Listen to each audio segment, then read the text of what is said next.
आता आक्रोश मोर्चा काढण्यात आलेला आहे। तर या मोर्चा दरम्यान देशमुख कुटुंबीय सुद्धा सहभागी होणार असल्याचं कळत आहे। बीड सरपंच संतोष देशमुखांच्या हत्येला जवळपास आता 3 महिने पूर्ण झालेत आणि तरी सुद्धा आरोपींवरती कठोर कारवाई होत नसल्यानं आता याचे पडसाद बारामध्ये दिसणार आहेत। जन आक्रोश मोर्चा यात काढला जाणार आहे, ज्यामध्ये देशमुखांची मुलगी आणि भाऊ देखील सहभागी होणार आहेत।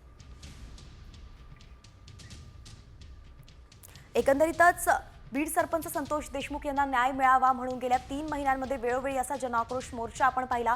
पुण्यात झाला, संभाजीनगरमध्ये झाला, लातूरमध्ये झाला, तर बीडमध्येही असा मोर्चा निघाला होता। त्यानंतर आता थेट बारामतीमध्ये सुद्धा जनाक्रोश मोर्चा निघणार आहे। बारामती म्हणजे उपमुख्यमंत्री अजित पवार यांचा मतदारसंघ आपण पाहतोय, म्हणून आता तरी उपमुख्यमंत्री याकडे लक्ष देणार का पाहावं लागेल।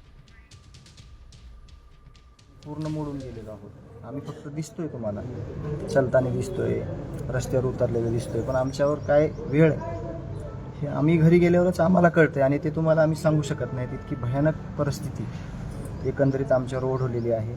आपण न्यायच मागतोय, आपल्याला न्यायच पाहिजे आणि न्यायाशिवाय आपण दुसरी कुठली मागणीही केली नाही। परंतु या न्यायाच्या प्रक्रियेत प्रत्येकानं आपली जिम्मेदारी काय आहे ती ओळखून जर काम केलं तर न्याय नक्की लवकरात लवकर भेटेल अशी आमची अपेक्षा आहे।